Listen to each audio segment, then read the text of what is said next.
Welcome to Squared Circle Jerk Podcast and a lot of Lucha Underground today! Whoa. With me as always is my co-host and heterosexual life partner, Byron. Hello. And we are going to be covering Lucha Underground Season 4, Episode 10 through 14, which will catch us up on all the happenings in Lucha Underground. Round of applause for us catching up on our lazy selves in this podcast. Isn't it 9 through 14? Because I thought we had 5 episodes we hadn't watched. Yeah. 10 through 14 would be 5. Fair enough. 10, 11, 12, 13, 14. 5 episodes. Wrong. Okay, you're probably right. So we open up with episode 10. We are in Antonio Cueto's office. And Cerveza. He gets invited to the Mundo wedding. So, obviously. And Cobra Moon comes... It will never last. Cobra Moon comes slithering in and wants a trios rematch, claiming that the reptile tribe is deadlier than ever, which is confusing as they have recruited no new members.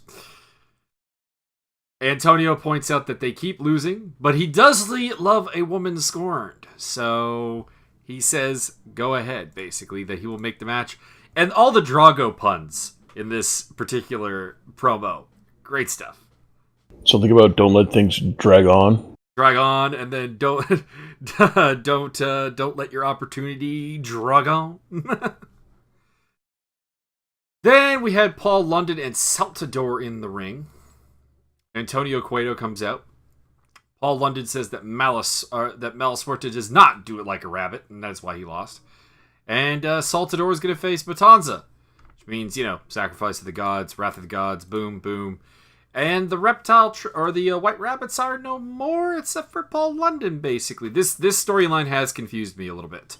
Yeah, a little bit. I'm not totally sure on where they were. They obviously haven't revealed anything about where they're headed with this one, but to just slowly have the leader of a group terminate a whole group for no foreseeable reason, gain, or concept doesn't make a lot of sense.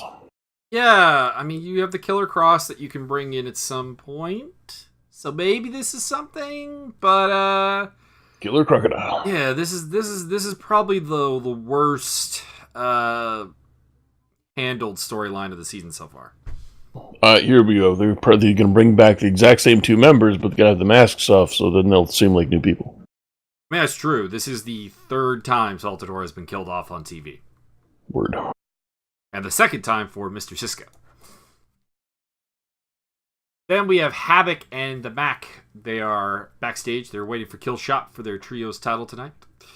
And they're talking about the tension in the team. Killshot says that he does like Havoc. He just does not respect him. And that Killshot is going for a gift of the gods tonight. They're like, but what about our trio match? He's like, just what I thought. You don't care about me? Just care about the gold. Then he leaves, but turns around and tells Havoc, on second thought, I don't like you. So, yeah, not the greatest promo in the world. I thought the delivery was really good, but I thought the actual content was pretty lacking. Yeah. It, for a filmed and produced TV show that has all the time in the world to, like, dude, this should have been a reshoot. They're like, oh, wait, we just talk around in circles and it doesn't make any sense. Let's not do that. Yeah, it was kind of like typical indies promotion promo, and I just expect a little bit more of Lucha Underground with the creative force and budget behind these productions. Yeah. Anyways, we go to Killshot challenging Gift of the Gods champion Dragon Azteca Jr. I thought this was a pretty good match. There were some interesting counters and reversals. And also specifically with the whole coming into the ring, Killshot hits a double stomp on Aztec as he tries to come in, and Dragon later on hit a guillotine leg drop on Killshot. In the end, we got a pretty weak finish because all Dragon hit Killshot with was basically a DDT. And yeah. It's been I'm gonna say 20 years since the DDT was really any kind of finisher. There's been some people who've used it. It all kind of, it's all about the setup. If you hit it really quick like this, then I assume somebody's going to kick out because that's how they've gotten away with misusing the DDT for so long. Is, oh, he just hit it really quick. He didn't get all of it. And so when you hit something like this as quickly as this, you just assume, oh, he's going to kick. Hey, he didn't kick out? What? But Yeah. I've been conditioned to think he's going to kick out. Yeah. Then we end up with Drago and Aerostar talking to each other up on the roof. And basically the deal here is Aerostar is his friend. He wants to help him, wants to give him a second chance. Drago doesn't really believe that he deserves a second chance. He did terrible things while he was a member of the reptile tribe. Not really overly sure what. Terribly sexy things. Terrible sexy things with Cobra Moon. I am down with that. Yeah, there wasn't much here, but you know, we got the cool whole dragon off-screen fly-off, so that's kind of cool. Caw-caw! Then we had our trios title match, the Reptile Tribe taking on Killshot, Havoc, and Mac. Although originally Killshot did not come out with his team, he did eventually show up though. And the Reptiles are wrestling with Jeremiah Snake, Daga, and Cobra Moon, so no actual reptiles. Yeah, and I'm still not sold on the whole those two guys being in the tribe because Daga still didn't make sense. He was supposed to be built up as like this, you know, hot young prospect, and now he's just another guy. And your boy Ichabod Crane, it's just him. It's just him. Actually, a toned down version of him. So yeah, a little bit. Yeah. I'm not really. I mean, I'm not buying it. I do like his tandem offense with Cobra Moon, though. Oh, yeah, absolutely. Where he assists her in getting, like, Hurricane Ranas, DDTs, that kind of thing. Like, that's actually quite good. But, yeah, from a storyline standpoint, it just feels like you really downtoned Jeremiah Crane to fit him in with this group, when really, it's the fucking Reptile Tribe. You could have just brought someone back as a reptile, or not have beheaded Vibora. Mm-hmm.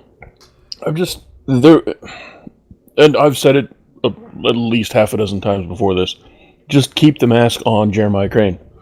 Just keep it on. True, he's been brainwashed. He's been seduced. He's been transformed. He's been whatever, man, whatever. Just don't let me see that it's like it's just him. He just took a mask off.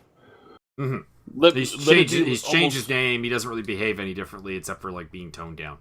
Yeah. When they had Drago be like, you know, brainwashed, it was different. Yeah. There's a reason. Well, I mean, they had the chain on him almost the whole time, so there's a reason to buy that. Oh, he's under somebody's spell, because ordinarily there's no way you'd have that. You'd never let anybody do that to you. Not that character in that position. But I mean, let it keep the mask on and make it be like some sort of muzzle or controlling device. Something. Maybe it's pumping venom into him or something. Yeah, jacking him up. Then hell, that even sets up his break from the Reptile Tribe. He gets that knocked off during a mask, and he just turns back into Jeremiah Crane. Yeah, and I mean, give me a reason. Like Daga's, I don't want to be rude or anything, but Daga's nothing really to look at. So just put a fucking mask on him, and make it this foot soldier type thing. These were, you know, you remember these two guys? These two guys that were, like, kicking ass and taking names? Well, we control them now. They're ours now. Like, with Daga, the storyline is that he's basically fucking Cobra Moon as her king.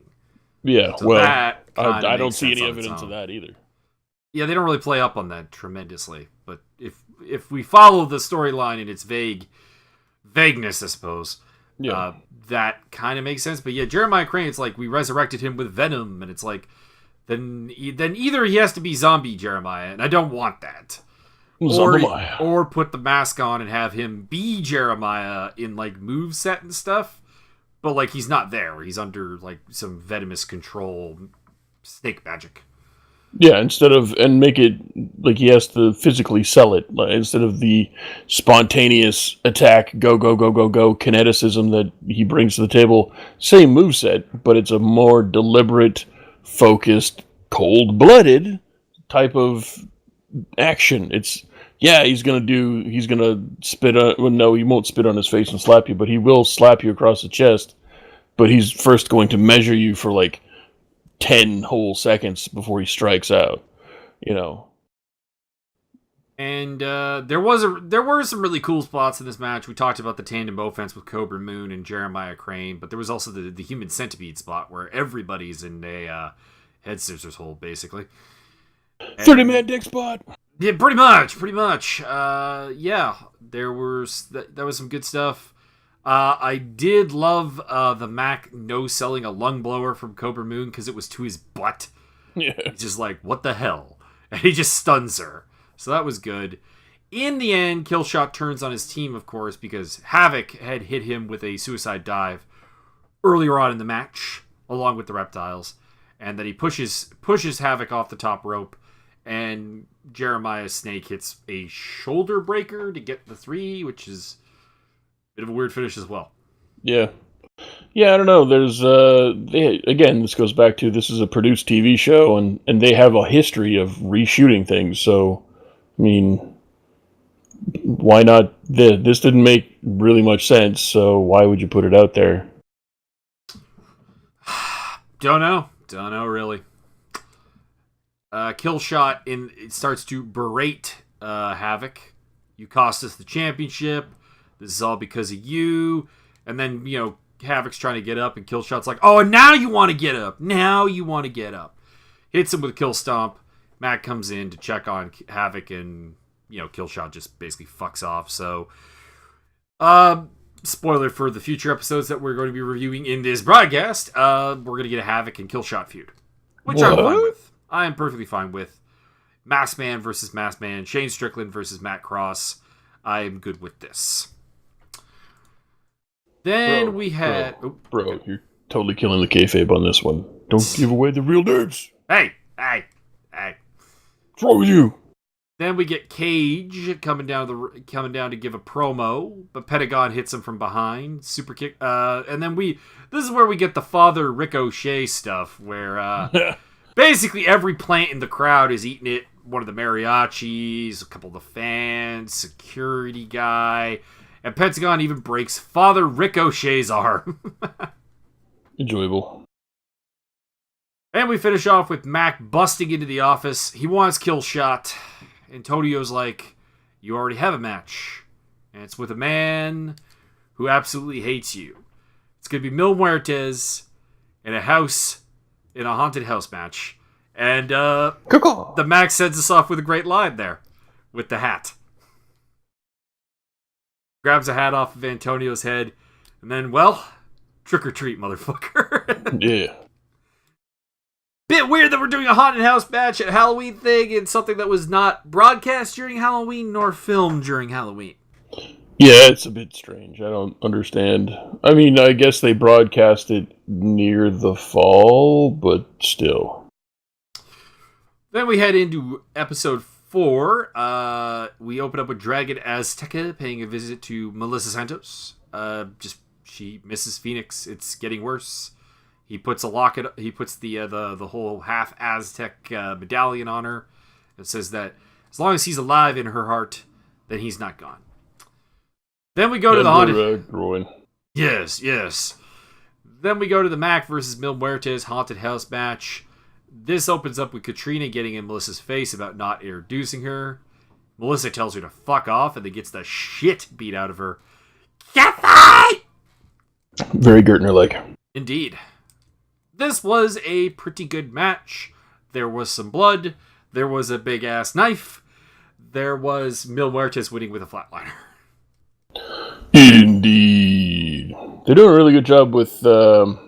at least protecting that part of his character. I do have a bit of a gripe with Lucha Underground, and that is too many monsters. It's just too many. I could definitely see that as a thing, because you got the Savage right now, you've got Mil, you've got Matanza, you've got, at various points, Cage to protect. Pentagon in his own way, yeah. We talk shit about killing off the reptile tribe, so there's no more reptiles in the reptile tribe. but at least the monsters, like, there's 2 or 3 less monsters on the fucking roster, I guess. It just seems to be that every bad guy's a monster. There's no... I can't point to one bad guy that's not a monster of some sort.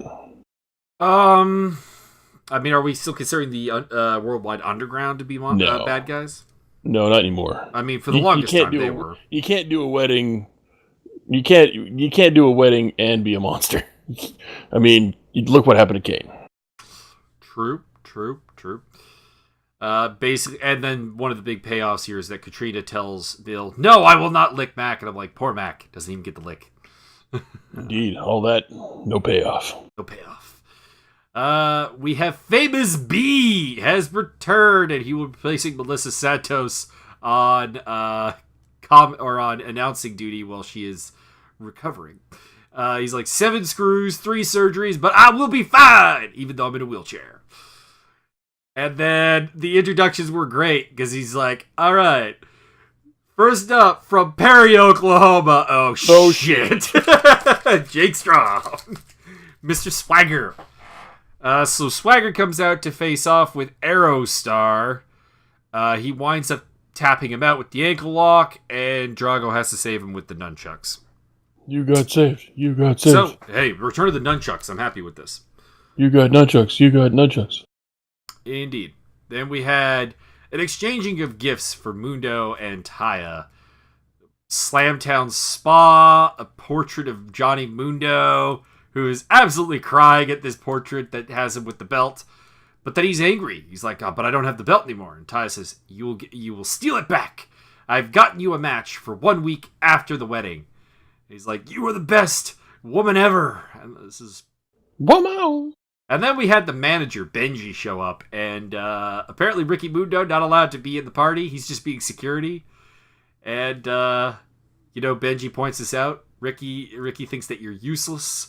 And the doll tells him to show him just how useful he can be. Takes out a pen. Benji asks him, is this what you get Johnny to sign all your autographs for? He says, no, won't be needing that anymore. And he just stabs the fuck out of Benji. So the body count continues to grow on this season of Lucha Underground. Lucha. And the beauty of it, he's stabbing it horribly. You get Taya screaming, ah! Because Jack Evans has given her and Johnny matching bandanas. Then we finish off with a last hombre standing match. Cage challenging Lucha Underground champion Pentagon for his title. This was brutal as fucking shit, and there was cinder blocks involved, so I'm always happy with that. Every time they pull out a cinder block on Lucha Underground, I'm kind of excited because I think they're going to do the stomp head through thing maneuver again. Mm-hmm. This was, I mean, if you don't enjoy street fight matches, this will not be for you. I know some people, after the Hangman Page Joey Janela match, said that was like the worst one of the night. Because they're not into that kind of thing, which is fair enough. Whatever, teach their own. I thought I'll say it again, the way that they teased in that particular match, the way that Hangman and Joey went up and like, here's an incredibly dangerous bullshit thing we should never do. They won't do it, and then they lean back. See, they're doing it the other, they teased it, and then they're going to go the safe way. Oh God, they went the other way. Oh no, why? Why God did you do that to yourself? That was awesome. Yeah, I enjoyed it, but I'm just saying, if obviously if weapons and stuff like that is not your thing, do not watch this match. But if it is your thing, go watch this fucking match. This was what really Mike's good. Trying to say is that if you were a little bitch, walk yourself home. I'm being all diplomatic with it. In the end, Pentagon breaks both of Cage's arms, drives his head through the cinder block, and gets the win. He is still your Lucha Underground champion. A ridiculously long-lasting championship reign. 6 years, I believe, at this point. That brought about the end of the episode. We head into episode 4.12. We open up with the groom's party for the wedding. And Joey Mercury is here. Although, for copyright purposes, he is Joey Wrestling. Yeah. So this leads to Ricky Mundo being demoted from groom party to ring bearer. Still on announcing duty tonight is Famous B. He opens up by announcing Jake Strong versus Drago. Never has Famous B been as big of a fan of Drago as he is right now. I think the reason why they had him doing the announcing was because they were filming all of the Melissa Santos fight scenes and stuff like that. Well, I think they're also just selling her beating at the hands of Katrina as well. Yeah. And she's really good at it. So we get the standard Jack Swagger, Jake Strong match where, he eats a little bit of offense, sure, but he largely no-sells and then grabs your ankle and goes to break it. And he's going to use the nunchucks to break Drago's ankle. And Aerostar comes to the rescue, sort of, because he also gets his ass beat. But they escape without getting any limbs broken. So I guess it's a win for the good guys. 4, 2, 3, eat shit. And then we had a no Moss match. So we had a last hombre standing match the prior episode. Now we have a no Moss match. Jack Evans versus Exolicious. Correct. This was pretty damn good, although the fact that it wound up being kind of a 3-on-1 kind of does take away from Exolicious causing Jack Evans to say no mas. Yeah, also the whole screaming, "You're a bully, you're a bully." Listen, dude, bro, you're wrestling. Come on. Yeah. But the moves were pretty good. We had a flipping blockbuster off the announce table. That was freaking great. Yeah. Congratulations, Exo. Evilise gets involved. Joey Ryan gets involved. I did like that Jack Evans bringing in a foreign object. I'm outsourcing this match. That was pretty good. That was a good line. Yeah. Jack Evans beat up Exolicious and Evilise for a little bit until Joey Ryan comes out to plead with Jack not to break Exolicious in half on a chair. And then Evilise makes the save. When we get an armbar from Exolicious, Jack says no mas. And we get a reluctant celebration with Joey Ryan where he's trying to convince Evilise and Exolicious that he's a good guy now. And that he just wants to be their friend. I like this. I have a feeling that this is an eventual... See, now here I'm torn because I want this to totally degenerate into Joey Ryan love triangle nonsense, right? I'm fine with this option. But I also want Joey Ryan to totally turn on them at some point and be, fuck you, I'm actually just still Joey Ryan, the asshole. I prefer option A to option B. Yeah. Mostly because here's the thing. I've seen I'm just an asshole, still Joey Ryan repetitively, not so much here, but in PWG. Yeah. So, I don't know. This would be at least new character ground for Joey that we haven't really explored before, which is Joey Ryan the face. No, but I mean, he's been a face with Candice LeRae before, but this is mostly Candice LeRae. World's cutest tag team. Indeed. Bit of an interesting thing here. Jack Evans is dragging himself past the groom party, and I'm confused by this scene. He was in an armbar. He was in an armbar. I think that from just a logistics standpoint, that this was filmed in a very different time than everything else to do with A, the match we just saw, and B, the wedding party. I think there was just some sort of... I get the impression for this season that Jack Evans may or may not have been committed elsewhere and therefore didn't have a ton of time for just to be on screen. So they had to kind of get what they could from what they could. That's pretty bad, though, if it's like, all right, so we're going to shoot this scene of Jack Evans completely favoring his leg and dragging himself past, like he's got a broken leg or something. Yeah, but they then have him lose to an armbar. They knew he would be there for the match. They knew he wasn't going to be there for the wedding. I'm just saying, have it end with the knee bar then. It's so easy. I don't know. I wasn't in charge, dude. I'm just trying to explain what I think happened. No, I get what happened. I'm just my point is not that that's not what happened. My point is that that's sad. That is some serious lack of coordination. Anyways, Ricky Mundo's like, "Am I in the party now?" No, Ricky. No, you're not. And the doll tells him that, okay, it's time to do the job that I asked you to do. So, Ricky's got to do a job. I like the fact that they kept harping on that phrase. You got to do a job. You got to do a job. You gotta do a job. Job. Yeah.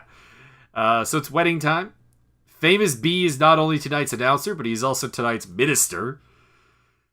Taya comes out with cheerleader Melissa and the beautiful Brenda as her bridesmaids.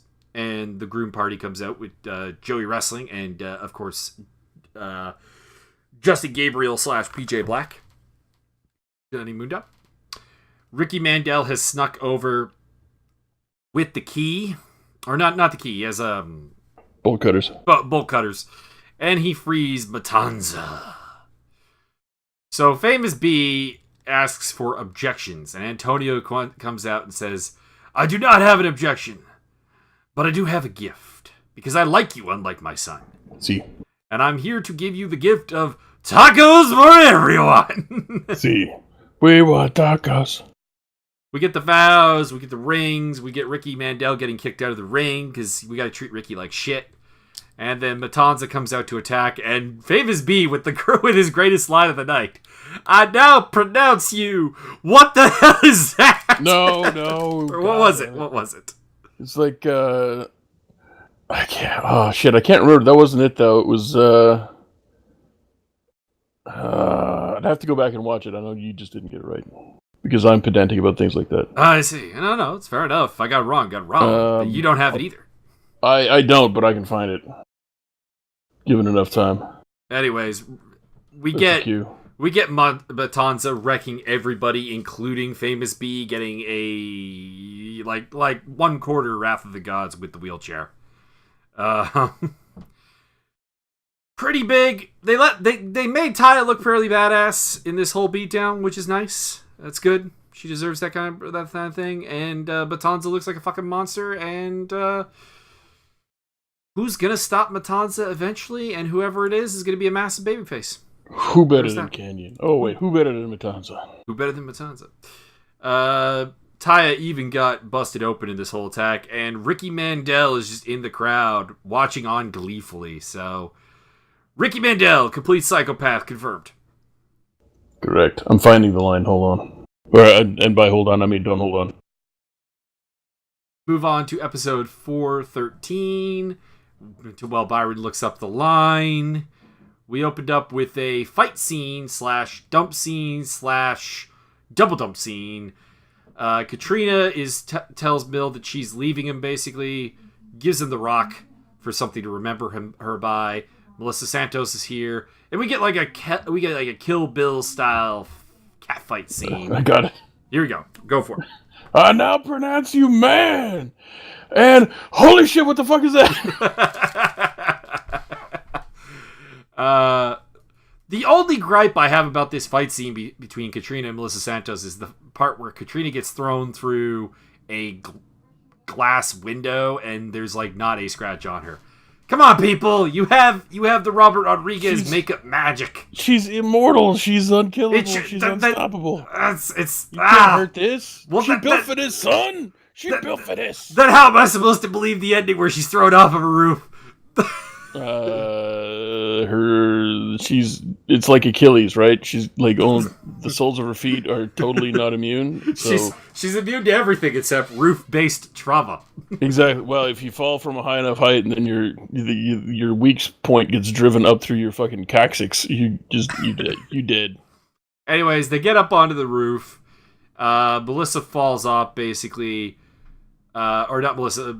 Katrina falls off, and Melissa's watches her catch a pipe. Mill comes up, goes, get the fuck out of here, basically. He grabs Katrina, gives her back the rock, and tells her, something to remember me by. So beautiful. Her. Indeed. So dead. Indeed. That's how you ensure that a bitch knows you are done with her. Correct. Get that bitch a roof. Bitches love getting dropped off roofs. Bitches love roofs. Aerostar shows up, and he's like, I need the amulet. Grabs the amulet. Goes back in time, resurrects Phoenix, returns to the present day with zombie Phoenix, and basically says, he's been dead a while, so he won't be back to normal all that fast. Melissa's like, it's okay, we have all the time in the world. No! Then we go to Joey Wrestling. Joey Mercury challenging Matanza to sacrifice of the gods. This is one of the longest sacrifice of the gods we've had, and Joey Mercury got a lot of wrestling in, but eventually he does end up getting Wrath of the Gods suplexed and defeated. They almost fall in the round I call Rumble, Young Man, Rumble. I also enjoyed the fact that Matanza did no-sell a pedigree from Joey Mercury. That is good. Then we go to Killshot versus Big Bad Steve. See, with the bountiful Brenda. Killshot looking a little bit more thug than before, a little less soldier, a little more thug. And Steve does a good job of hobbling with the broken ankle, remembering. I like that continuity because, of course, Jake Strong destroyed his leg. And he carries Brenda to the ring. He's very cautious about that. He's doing fine until Killshot kicks him in the leg and then is just going after his leg. Son of Havoc shows up with some popcorn to share with the fans and enjoy the match. And we got kind of this package pile driver into a facebuster thing from Steve. So, bravo, sir. I didn't know you had it in you. He's pretty good. He's big, he's bad, and he can do the thing.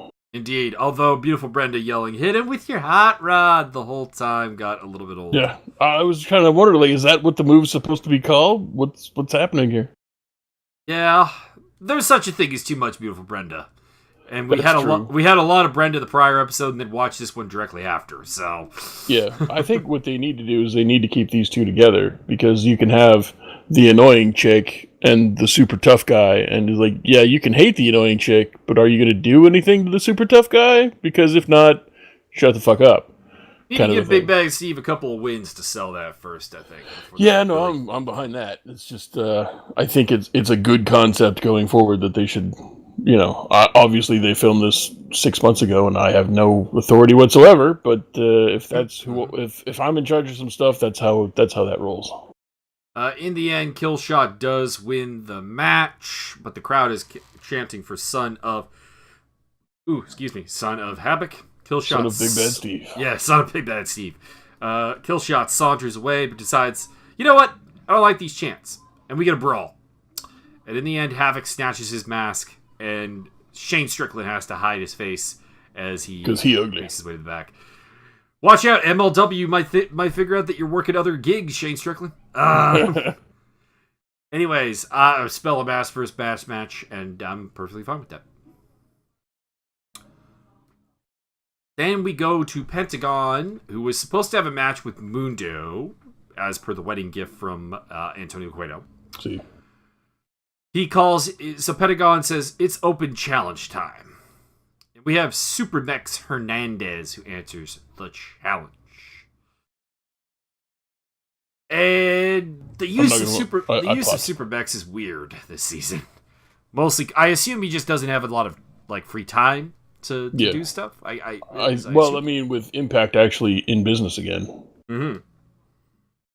And utilizing him in this whole LAX war.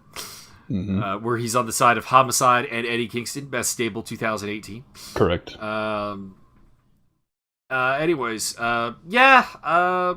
This was not a great match, but not one you should go out of your way to see, but hey, it was perfectly fine. Pentagon is going to try to break Hernandez's arm afterwards. King Cuerno makes the save with the belt shot, and then hits Thrill of the Kill on the belt. So this is setting up Pentagon versus King Cuerno. Feud for the title. Placeholder, I think, at best. Probably, yeah. Cuerno's never really been the guy in any way, shape, or form. So I'm assuming this is going to be like a 2-week thing. And then whoever it is that they think, is Cage going to come back for the title? Or is Mundo going to be like, hey man, that was my fucking match? Or are they going to make it go as long as Matanza versus, are they even going to be bothering with a Matanza versus Mundo thing? I would hope so. But if he loses, then he gets sacrificed to the gods, and then there's no more TV for Mundo. This is a good point. So why would mind you, just throwing it out here, Survivor starts in 2 weeks. Hey. We know Mundo's on Survivor. Yeah. Now, granted, they already filmed it, whatever. He could totally do both shows, but since, the same people behind Survivor are also behind Lucha Underground, perhaps they want him written off while he is on Survivor. And then you can do a Sacrifice of the Gods with Mundo. He comes back with like 19 layers of spray tan. Hey guys, I was off doing a thing. Even hell could not hold the Mayor of Slamtown. Correct. Then we go on to Lucha Underground 414, which starts off with Evilise challenging Dragon Azteca Jr. for the Gift of the Gods title out of nowhere. Yeah, it didn't make a lot of sense. Yeah, it was fine. It was a reasonably solid match, man versus woman stuff. Dragon wins with a kind of crappy leg drop. But afterwards, Exolysis and Joey Ryan are out there going, "You showed your toughness, and we need a trios partner." And she accepts. So we have the weirdest trios team of all time. Is it, though? I don't know what that's not. It was not this weird, sir. I mean, the Angelica... Well, from a sexual standpoint, you're totally right. But, like, the previous weirdest was, like, Angelico, Son of Havoc, and Evilise. None of that made sense. No, it was the ex-boyfriend, the girl, and the dude who was kind of hitting on the girl. I don't know. This seems weirder to me. Yeah, I think they're equally weird, but for very different reasons. And then we moved on to King Cuerno versus a mystery opponent. Because Antonio was like, "You're not getting a title match just for jumping Pentagon from behind." Yep. And I'm bringing out a man who is on a very big win streak, and he hates your guts. It's Mil Muertes. We end up with just a big brawl, and Marty Elias actually throws the match out. They both turn on him just before he DQs them. Leave Marty alone! Leave Marty alone! Brawl continues after the DQ. Antonio says, "Violence is rewarded in my house, and you will both face Pentagon next week." So, triple threat, Lucha Underground title. I'm perfectly fine with this. And you gotta believe that Mr. Pentagram Dark don't give a fuck. True, it's true. Then we had another title match as the Reptile Tribe put up their trios title against the Lucha Super Friends of Phoenix, Aerostar, and Drago, reunited the former champions. Phoenix is dressed all in black, and he is looking like a zombie, so Zombie Phoenix, yay. Jake Strong comes out to say that if the Friends win, he's challenging them all without partners. So, hey, 3-on-1, I'm down with seeing that. Anyways, you had a whole thing about how a wrestler, a big guy defeats a small guy every time. A wrestler defeats a luchador every time, which is not actually the case. But is this one of these fight a boxer, box a fighter type scenarios?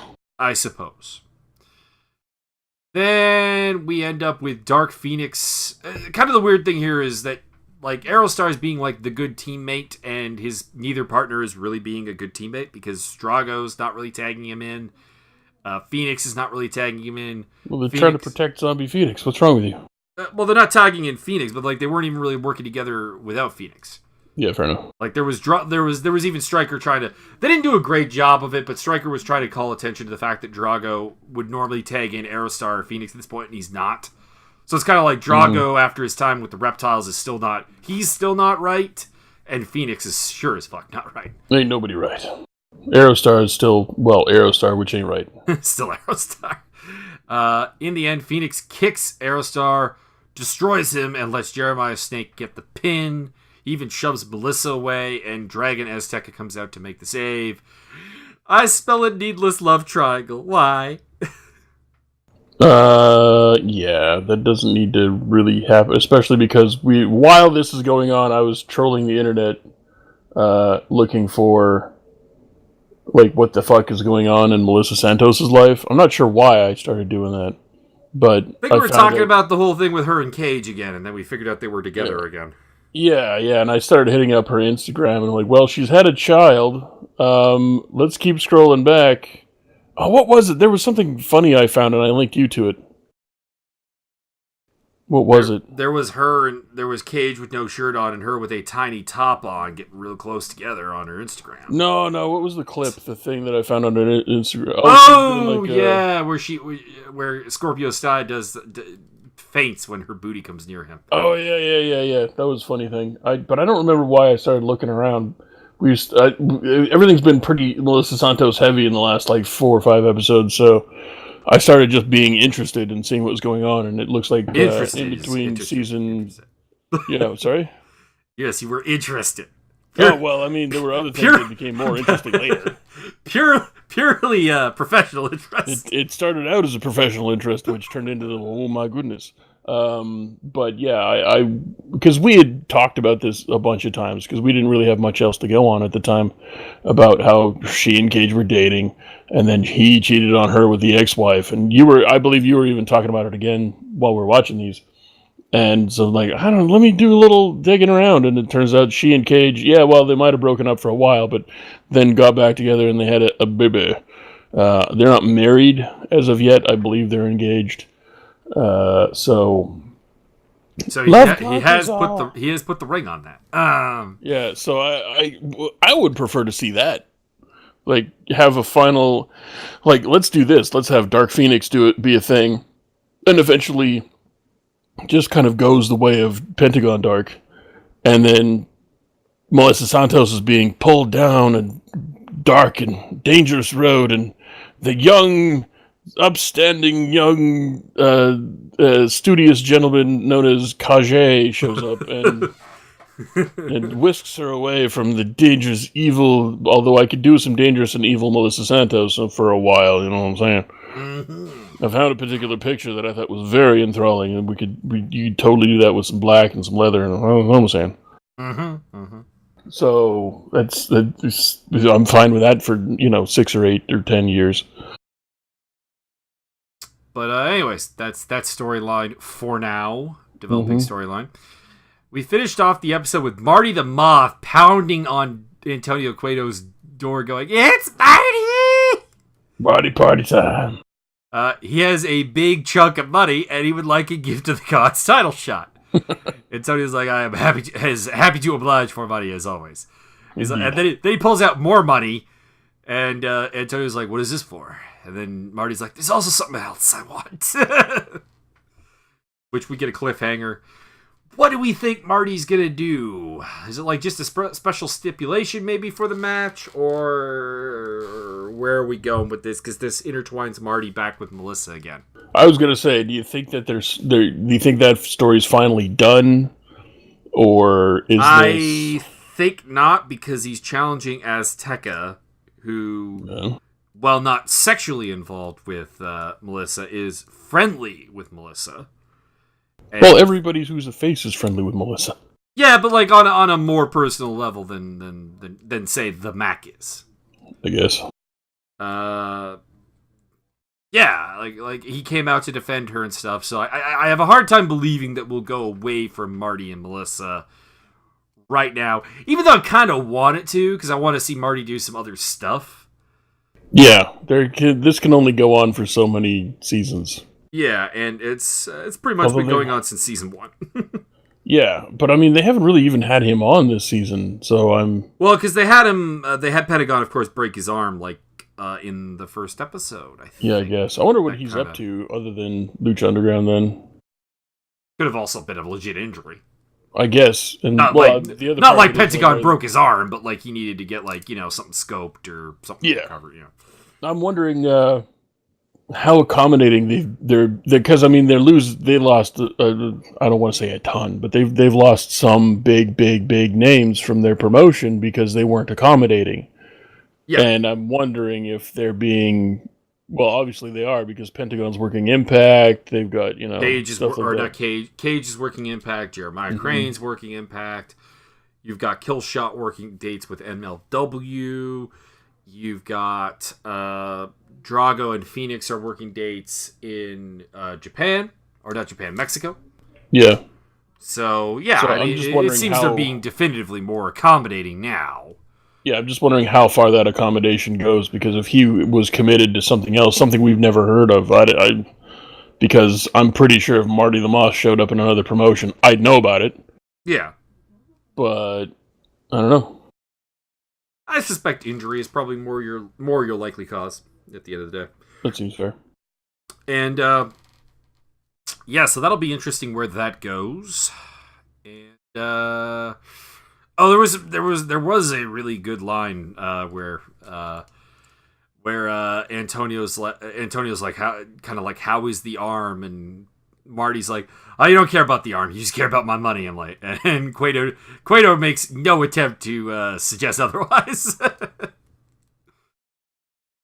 So that's Lucha Underground so far. We got episode 15 this week, and we will be back with our more regularly scheduled podcast. With now that we're caught up on Lucha Underground, we've got G1 out of the way, etc. So we'll be back to probably the NXT Lucha Underground, possibly new show next week. Yeah, I still haven't watched any Lucha, or I mean NXT since Takeover.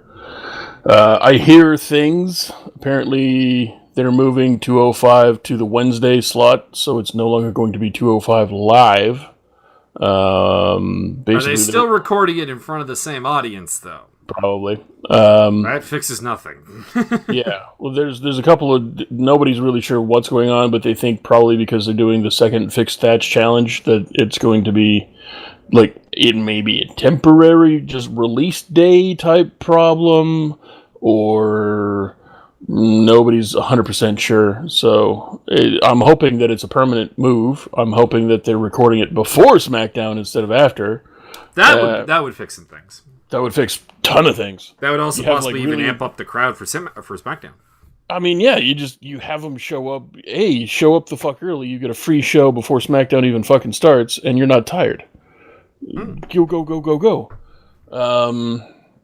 So that's a little weird. Matt Hardy has retired, officially, unofficially. Mm-hmm. Basically, his pelvis and stuff is all becoming one bone, which is always great. Yeah, that's fun. So he's officially retired. I would prefer to have him stick around in an on-screen personality role. I want to see him as a master. Oh yeah, okay. Fantasy Booking Warfare come to life. Are you ready? Ready. We do the whole Wyatt thing again, but you know my cult, like Bray Wyatt as God builds cult around himself promo that I've been pushing for like a year. I would say it's been like a year and a half. But year and a half. We're going to do that, but it's after we do this. Because we have Bray Wyatt slowly reform a bit of a family of some sort. And they start doing bad things to good people. And it's revealed that Broken Matt Hardy is the ringleader, like the hidden hand behind the whole thing. Wonderful! And then eventually there is a fracas between Bray and Matt. And Bray takes over, for real takes over, and then eventually we work into my Bray Wyatt as God with Evangelist, Bo Dallas, and Goons. I require repetitive use of the lake and reincarnation to baptize people. Wonderful. And particularly I need, at some point, a Jeff Hardy-like scene. For those of you who did not follow Impact Wrestling, there's the Lake of Reincarnation, where if you go into it, you end up as a different thing, like something from your past. A different iteration of your character from the past. So Shane Helms, for example, got thrown in there, and he became the Hurricane. Actually, he became Sugar Shane Helms first, then got super kicked in and became the Hurricane. This is not the iteration I desire! Well, no, that was the Jeff Hardy thing. Yeah, Jeff Hardy got injured in the fight with Decay, and Matt takes him out there to heal him in the Lake of Reincarnation, and he throws him in there. And Matt Hardy comes out in his Antichrist persona from TNA when he was part of Immortal.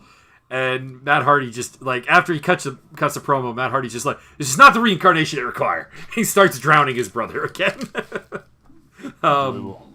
So I need a lot of that. I need some of that. There is, what else is there? Oh, there's the Renee Young as permanent Raw announcer. Thoughts? Down with it. I'm down with seeing how it is. I think she's not actually that good of an announcer, but everybody starts somewhere. Unlike Michael Cole, who started somewhere and never got any better. Well, I would actually argue Michael Cole got worse. But anyways, yeah. This is the thing: is we've actually seen what Michael Cole does when he doesn't have a fucking Mad Irishman in his ear, and it's pretty good. It's actually good. See the Mae Young Classic this year. But yeah, anyways, that goes back to our whole the announcers are not necessarily shit. Vince McMahon is shit. Yeah, I'm very interested to see where she can develop too, because I mean, you don't have a female announcer who's any further along, Yeah, so I you mean, it's might not as like you well put need the time to develop. Beth Phoenix on commentary was completely useless throughout the entirety of the mixed match challenge, right up until like the last couple Yeah, of episodes. It was yeah, very bad, like noticeably detracting from the quality of the program. Bad.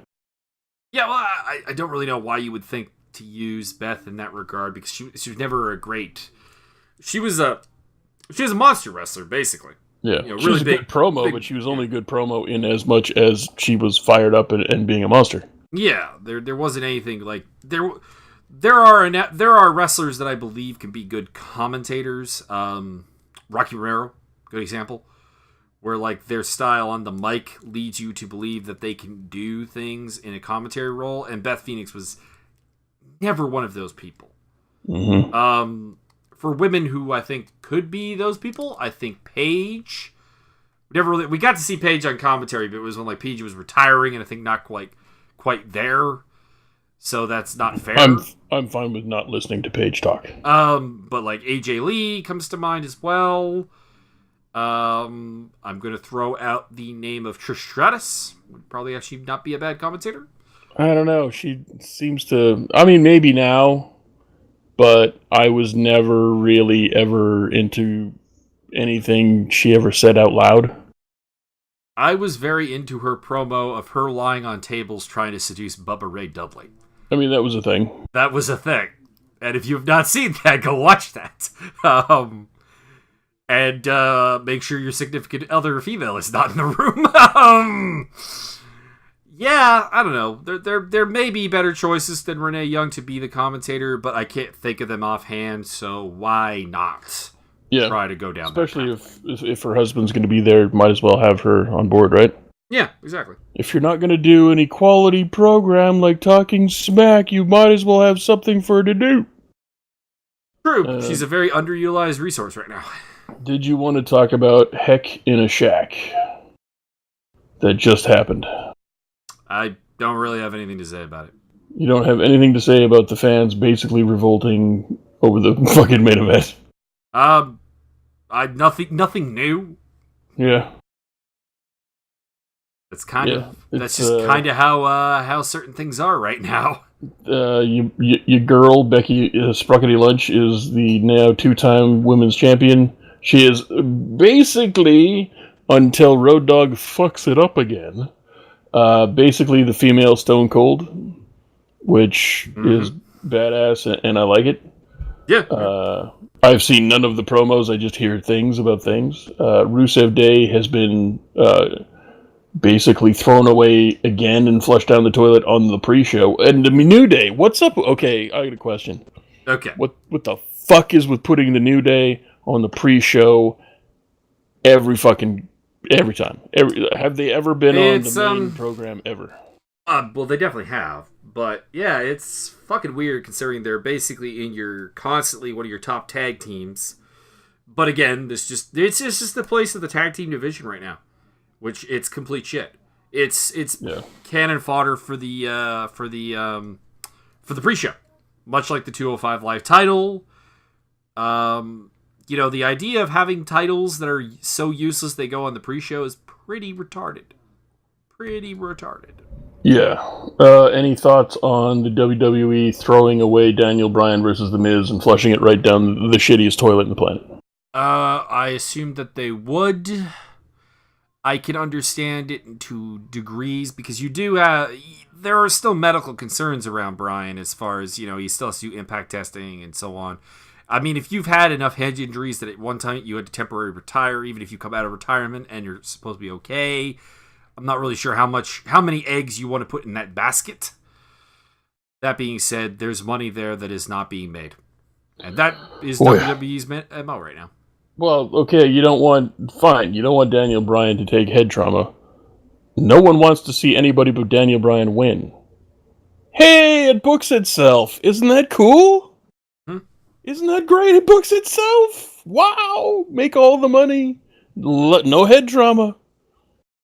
Like, yeah, that was kind of the weird thing back when they started this whole Miz versus Daniel Bryan thing, and I was excited about it because I thought it was leading to a match, and people were like, "Yeah, he can't work a match, too injured, whatever." I'm like, for all of not even that. For all of Miz's faults, and there are plenty. There are two things that I say Miz is actually very good at. Number one is he's actually very good on the mic. Number two is he is actually very safe. So he was like kind of the perfect guy to segue Daniel Bryan into a one-off program with, or to see if Daniel Bryan was healthy enough to make a return. Like the advantage of being king of soft style is, you're safe. Yeah.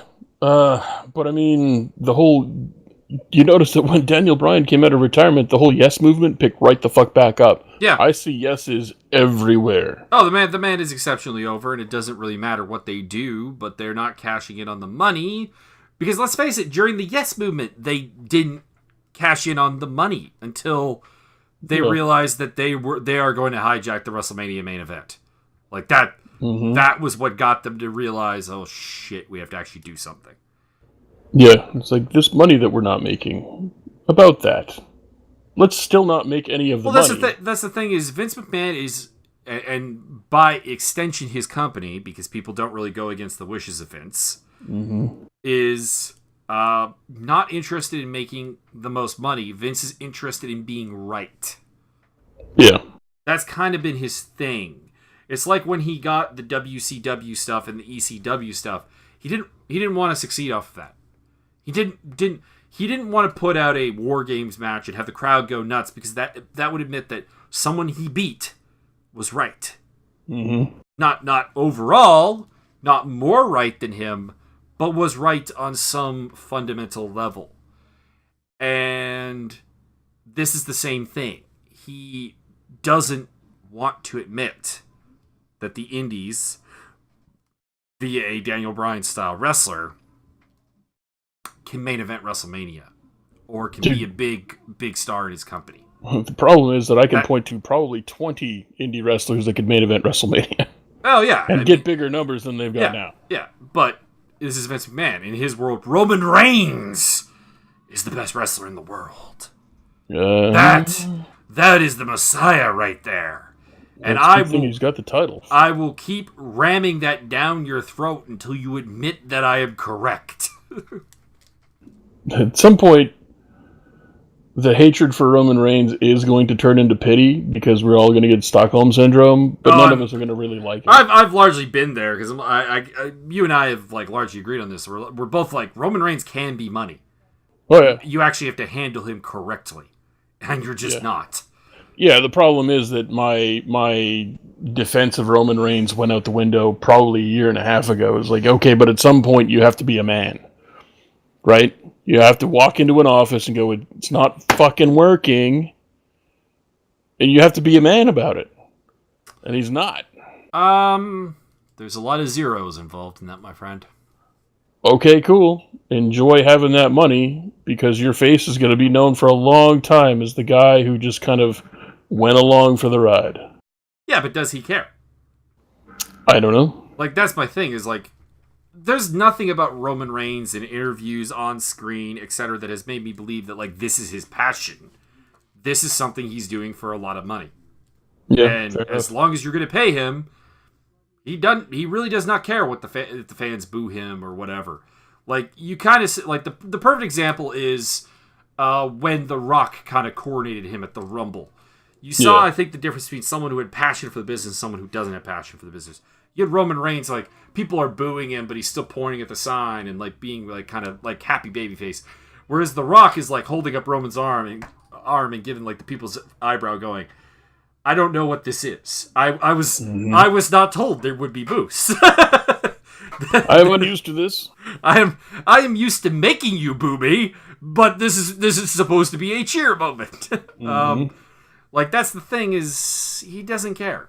Like, his money's gonna be WWE, and as long as Vince is gonna pay him like a superstar, like, this is the thing that has to be pointed out, is that your performance in the company in terms of how much the fans like you doesn't correlate to a paycheck anymore.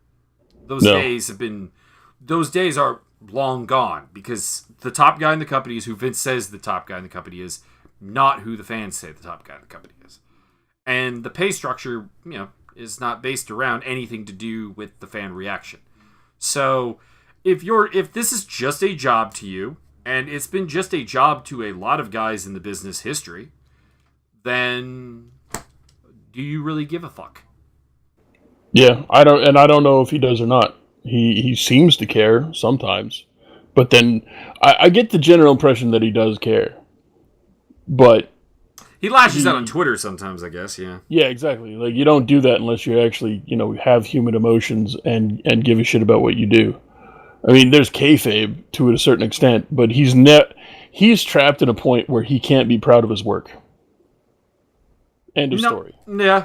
I putting myself in his shoes, yeah, I certainly would not be proud of my work. I would be, But hell, there are there are directors and actors and so on out there who basically are in a similar situation. They put out nothing that you really that people really love, but for whatever reason it makes money, so they don't care. Yeah, I guess. I mean, unless you're Uwe Boll. Or is it Uwe? Uwe Boll. What a cocksucker. Yeah, well, he's psychotic. He's a special kind of dumb. Yeah. I don't know why people want to see Marvel movies over my movies, because they suck. They make inherent internal logic most of the time. Would be good. Yeah. I don't need to. I don't need to see like just reading the synopsises of his movies. It's just like, what the fuck is this? Yeah. I mean, you look at, if you remove his name from, was it the Name of the King? Yeah. If you remove his name from it and you look at the synopsis and you look at the star power and you're like, this is going to be great. I thought it was going to be great. It oh was my not. God. It was not. It was an movie. I didn't hate it, but oh my God. Is that the one with Jason Statham? Was Burt Reynolds in that one? I don't remember if Burt Reynolds was in it. Jason Statham was in it, yes. Anyways, that is our show for this week. We caught you up on Lucha Underground.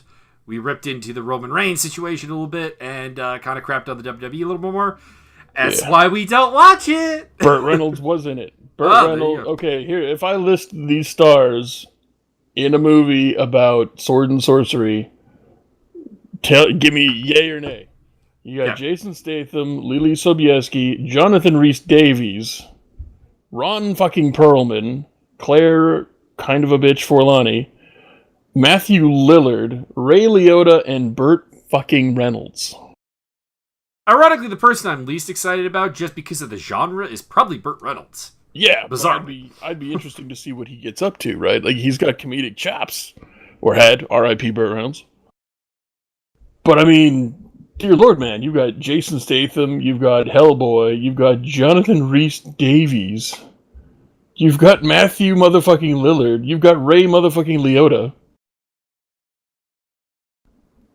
And then Uwe Boll. God damn it. Power cast with the worst director of all time. Had a budget of $60 million and made 13.1. Michael Bay would have done better than with that. That's a bird right there. Michael Bay directs his latest action movie. And it's all in slow motion. It is all at 1/4 speed.